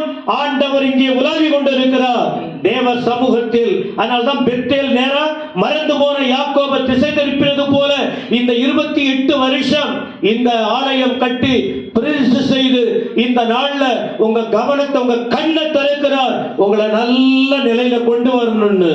ஆனா உங்க கவனம் எங்கே போய் கொண்டிருக்கிறது? யார் யாரோ சொல்றவங்க பக்கம் திரும்புறீங்களா? உங்க கவனம் எங்கே வரப்போகிறது என்பதை யோசியுங்கள். ಆದ್ದರಿಂದ ದೇವರು ನಮಗೆ ತಿಳಿಸಿಕೊಡುವಂತದ್ದು, ಈ ನಮಗೆ ದೇವರು ಆಲಯವನ್ನು ಇಟ್ಟಿದ್ದಾರೆ, ಆರಾಧನೆಯನ್ನು ಇಟ್ಟಿದ್ದಾರೆ, ಸಭೆಯನ್ನು ಇಟ್ಟಿದ್ದಾರೆ, ಅದರಲ್ಲಿ ನಾವು ನಂಬಿಗಸ್ತರಾಗಿರಬೇಕು.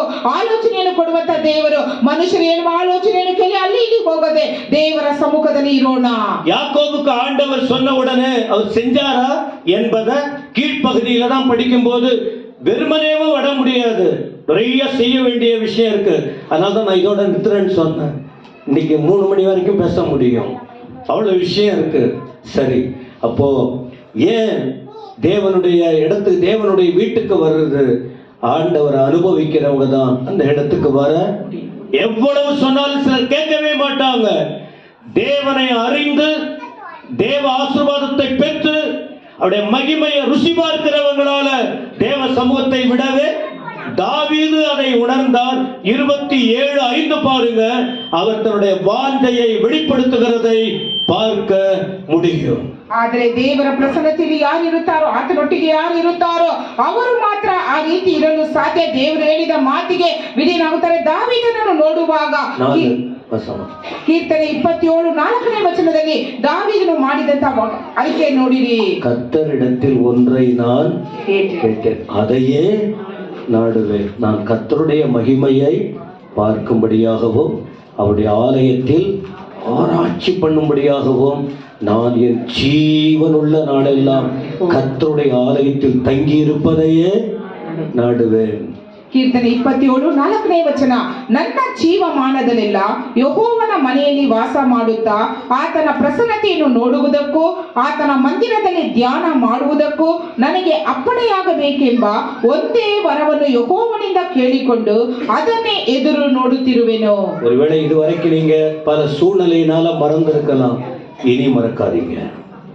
ஹலோ, எல்லாம் பாக்குறீங்களா? என்ன பின்னால பேசிக்கிட்டு இருக்கிறவங்க அவங்க அப்படியே இருக்கட்டும், தோத்திரம் வண்டி மேல உட்காந்துருக்கு, அதை என்னால பாக்குறது இல்லை. இப்போ அப்படியே விட்டாச்சு, தோத்திரம் போட்டு மற்றவங்களுக்கு சொல்றேன். எல்லாம் பாக்குறீங்களா? இது வரைக்கும் காரணம், ஏதோ காரணம் காட்டி நீங்க விலகி இருக்கலாம், பலவீனமா இருக்கலாம்.